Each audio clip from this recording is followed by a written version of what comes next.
Winter is coming as the Ohio State Buckeyes are getting set to travel down to Dallas to take on the Texas Longhorns in the college football playoff semifinal. So much to get into as we break down the Ohio State defense versus the Texas offense tonight on this Matchup Wednesday edition of the Buckeye Breakdown Podcast. We've got the whole crew together as we cover Ohio State with our instant analysis from Ohio State. There's something that doesn't feel right. Unbelievable effort from him today. Is E.J. Liddell going to crack the first team All Big Ten? I think he can be the guy. I'm not trying to start a quarterback controversy. He seems to have the durability. He certainly has the toughness. This is the question on a lot of people's minds here. Welcome to Buckeye Breakdown. And welcome in, everybody, to the Buckeye Breakdown Podcast. Anthony Moeglin here alongside my partner, Kevin Woidke, as we get you set for the college football playoff semifinal, a matchup that's going to have the eyes of America all over it, Kevin. And we're inching closer to the game. As we speak right now, we're just under 48 hours, or excuse me, just over 48 hours away from kickoff. And I guess the storyline, the main storyline, something that's kind of swirling around right now, is winter is coming to Dallas, Texas in two ways, right? The Ohio State Buckeyes are flying. They're on their way down right now. Looks like they practice outside in the snow, but they're going to be down there along with this winter storm Cora that allegedly, from what we're seeing, is going to just blast Texas, blast the Dallas area with like 12 to 15 inches of snow. It's going to be a wild time down there in Texas. Oh, yeah, and they're not used to getting this kind of stuff. I remember my buddy who used to live even in Tennessee used to talk about how when they get an inch of snow, the whole city would shut down. So yeah. It's definitely different for them down there. I know that you and Brendan were planning to head down there. I don't think that's the case anymore.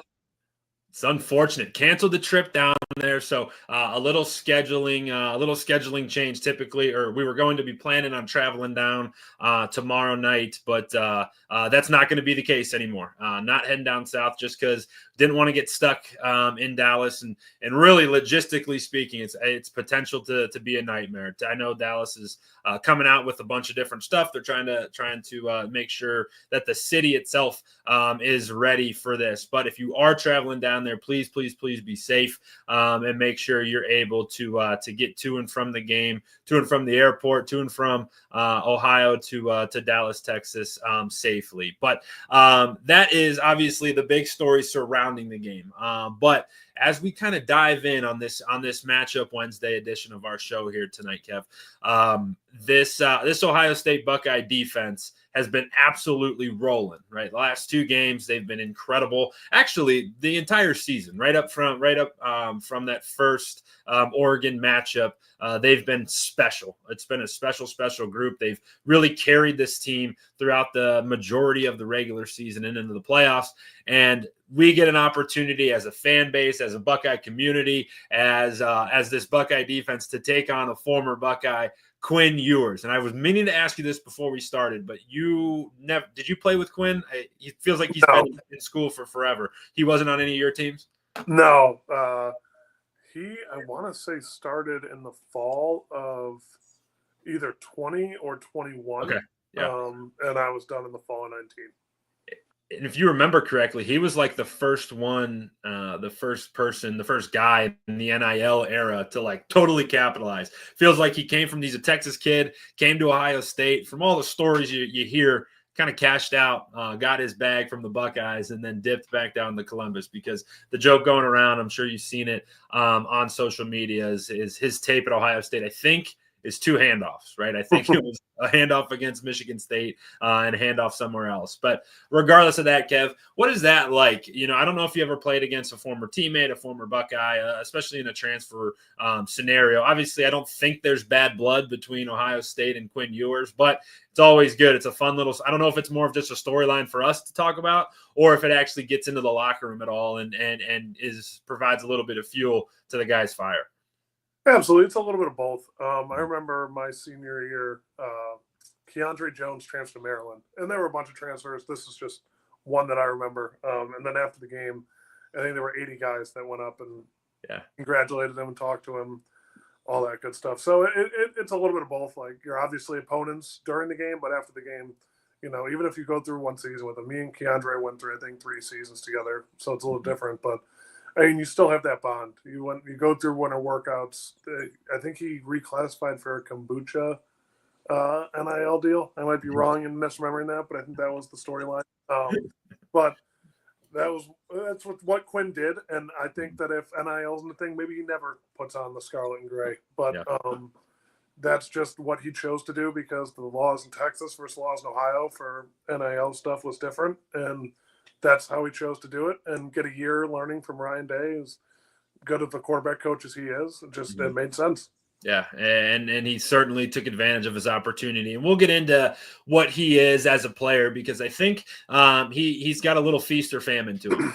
He can really let it rip, but also his good is really good. His bad though can potentially be pretty bad, and we'll dive into that here in a moment. But I think the biggest storyline to me, Kevin, and I think it's a similar storyline on the offensive side of the football as it is to the defensive side of the football because this Buckeye group on defense is as good as it gets, right? When you talk about the offense, there's maybe 1 or 2 places where you can look like, hey, maybe Ohio State's not as good there. But at all 3 levels of this Ohio State defense, from man to man, the Ohio State Buckeyes are the best unit in the country. And frankly, we watch them every week. We watch them pretty closely and pretty intently. But I don't know how you attack this group. If you try to run on them, they got the best linebackers. You try to drop back and pass, they got 4 of the best pass rushers. You try to just protect and take deep shots, they got a great secondary. I don't know when you're sitting on the whiteboard and you're prepping for this game, how you attack this Ohio State defense because they're just so darn good. Yeah, I think it's a lot of double teams, a lot of misdirection, and just, hold when you're in pass pro because for some reason Ohio State is allergic to getting holding calls when they're rushing the quarterback. I think it was Jack Sawyer has like 1,000 or 1,200 snaps without a holding call. Crazy. But, it's just I don't really know. That's why I don't coach college football. I just used to play it. But, the only thing I could suggest is, use misdirection, use your guys, get some guys in space early, maybe get Holden in space on a drag route or on a push pass and go from there because he's obviously got the speed. He's obviously got the ability to make people miss. That's where I think it's kind of key for them is to just try to be as creative to try and confuse this defense. Yeah, and one of the things that I think about, and when you look at this team, and especially when I go back to my high school coaching days, right, you try to identify a guy that you can attack. But when you look at this group, it's like at every single level, there's elite players. There's superstars at every single level. We see it on a week in and week out basis. So, Kevin, I'm putting you on the spot here. When you look at this team, whether it is up front, whether it is at the linebacker position, whether it is in the secondary, who do you think, if you can put your finger on one guy, who stirs the drink, in your opinion? Who's the most important player on this team, especially on this defensive side of the football? Because it truly is amazing. You see it often that there's always a collection. Some teams have a collection of the best talent, the most talented guys, but they don't quite produce. But for this Ohio State team, it's really rare that they're some of the most talented guys, but they're also playing at such a high level. So in your opinion, Kev, who's the most important guy on this team at any level of it? I'd say Cody Simon. There's some unbelievable players on every level, but it seems like when Cody Simon plays his best, this defense plays their best. Because he's making plays in the backfield. He's covering people well. I think that he is, and it's been said multiple times by me, by other people, I think by Coach Dave, and he's the heart and soul of this defense. Mm-hmm. And you'll see it show out again this Friday. Yeah, he wears the block O for a reason. And yeah, you start at middle linebacker. That's the communicator. He's the green dot. He gets everybody in the right spot, and he's playing his best football, right? He's been really good all season, but even just going back to last game, 11 total tackles, 7 solos, 3 tackles for loss, 2 sacks, 1 pass defense, which could have been a pick 6, and just been a special player. And you're actually just, frankly, just happy for the kid. He's been the heart and soul of this Buckeye team, for this season. And it's proven that, they're on the doorstep of getting it all done. And you just love to see that for him. and for these Buckeyes. So Friday night, when these guys take the field, I think that this is going to be a really interesting matchup for Ohio State, because Texas, while they do a lot of things well, I hate to sound homer or biased, but if you literally go receiver versus cornerbacks, you go offensive line versus defensive line, you go running backs versus linebackers, quarterbacks versus secondary, like, you would take every one of Ohio State's matchups. You just honestly would, whether it is up front or whether it is in the backfield, the secondary, or whatever. But Kev, who are some of the guys that our Buckeye fans need to have their eyes out for when Texas has the football? Absolutely, they have the two-headed monster in the backfield with Contravion Wisner and Jaden Blue. Jaden Blue had a great game against Arizona State, and then Quintravion, he rushed for over 1,000 yards this year. Those are two guys I'd keep an eye on in the running game. They're both really, really good players. I mean, Quinn Ewers as well can rush the ball, but not as effectively. Unlike Arch Manning, who is someone else that we should keep an eye on, because when he's in the game, you got to be alert. He's not like every other Manning. He's actually, and that's the difference between him and his uncles, and even Quinn. He's just a much better rusher. I think he's got 100 yards on 24 carries this year. So some of those are he probably has more yards, but sack numbers alleviate some of that. But he brings a certain element to the game that Quinn just doesn't, and it'll be a really interesting factor. I think one of the things that is getting overlooked this week, and for good reason, is that this is a preview of week 1 of next year, and I think that these two teams potentially could be playing they're playing on Friday in the college football playoff semifinal. They're going to play in week 1 next year, and there's going to be a really good case to make that they may find their way back in 2026. But you look in this backfield, specifically talking about Friday, Wisner and Blue, while they are a two-headed monster, it's kind of similar to what Ohio State does, right, with Quinshon Judkins and Travion Henderson. But Wisner has more carries on the year, like you said. He's up over 1,000 yards, only 5 touchdowns, while Blue, on the other hand, has 130 carries, 714 yards, and 8 touchdowns himself. So they're averaging he's averaging 5 yards a carry. Wisner's just south of 5 yards a carry at 4.9. And what I think is really interesting about this Texas offense is, and how they're going to have to attack Ohio State, especially in the run game, is that Steve Sarkisian is going to have to be very, very creative. This isn't a game, and I think that they know this. They can't just line up and run zone straight down Ohio State's throat or run counter or power. They're going to have to use misdirection, creative plays, RPOs, all that kind of stuff. So I don't know, Kev, if I'm Ohio State, I got my antennas up for something weird. Maybe not like trick play weird, like double passes and stuff like that, but a lot of that misdirection, that messing with your eyes type of stuff when Texas is trying to run the football. Oh yeah, absolutely. I mean, they're in the postseason, they are rushing the ball. They're actually 63rd of anyone who's played a bowl game. So not ideal, but I mean, we're 53rd in rushing. So it's just how they choose to attack people. They choose to attack people through the air. With Quinn Ewers back there and Matthew Golden, I'm not surprised that's what they choose to do. But in the running game, I'd say they're going to try to lull you to sleep with some rushes and then try and hit you over the top with a play action. So it's just a matter of recognizing the play, staying true to your assignments, and going from there. Yeah, being very, very disciplined. I think that we saw a lot of that, and you and I talked about it in our film review session of the Rose Bowl game, but you saw a lot of that disciplined play from this Ohio State defense, and that's what you need. You need those guys to do their jobs, do it well, and play really, really smart football, because Sark is very, very good, regardless of anyone's opinion about him. He's very, very good at putting plans together that put your guys in conflict. So it's discipline, it's attention to detail, it's all the things that Ohio State's defense is fantastic at. So that's the run game for Texas. The pass game is I would say not as big of a threat that Ohio State poses when they're throwing the football, but it's got 3 guys in it that are pretty good. Matthew Golden leads the way, just south of 1,000 yards receiving on the year. Isaiah Bond is a name that you may be familiar with. He came from Alabama, transferred out of Alabama, was supposed to be the star of this Texas team, and kind of took a back seat to Golden this year. But both guys can flat out go. They can flat out fly. They stand at 6 foot and 5'11" respectively, and their big plays wait waiting to happen, especially for those two. And then underneath their key is Gunnar Helm, the 6'5". He's a 6'5" senior. He plays tight end. And if you've been following along on this show all year long, you know that Kevin and I are sucker for tight ends, and Texas has a good one. I shouldn't have said that, but that's going to come back to bite me. But the position, but yeah, this is a group that can attack through the air. Absolutely. Highlighting Gunnar Helm, 7 touchdowns, averaging 12 yards of reception. I mean, this passing offense is nothing to shake your head at. I mean, they're ranked 15 in the postseason compared to Ohio State, who's ranked 29, where you see Ohio State dominating in the passing game.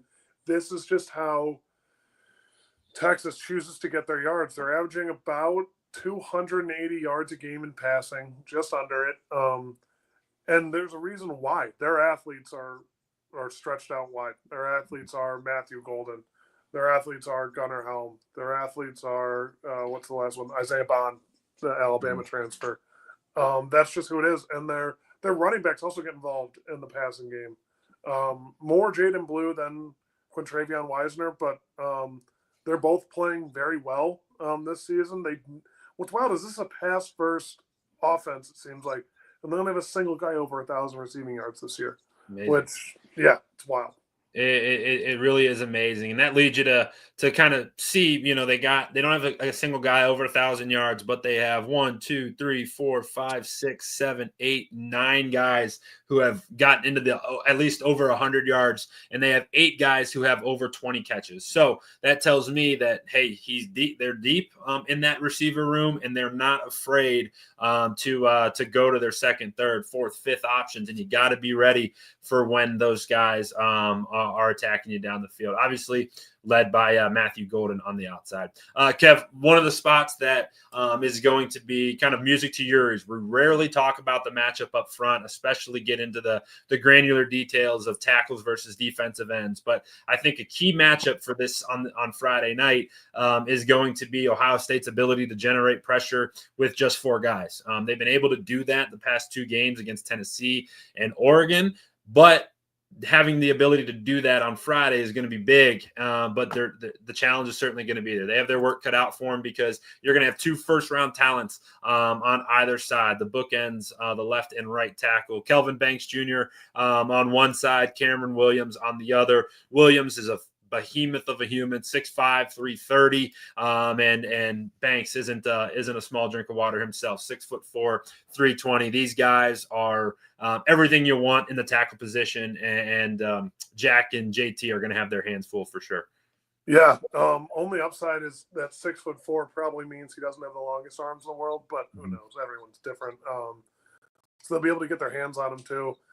I just think, we've been able to get pressure with 4, but I wouldn't be surprised if you saw Jim Knowles start throwing the playbook at him, start really getting after Quinn Ewers, because if you let Quinn Ewers sit back there, he will pick you apart.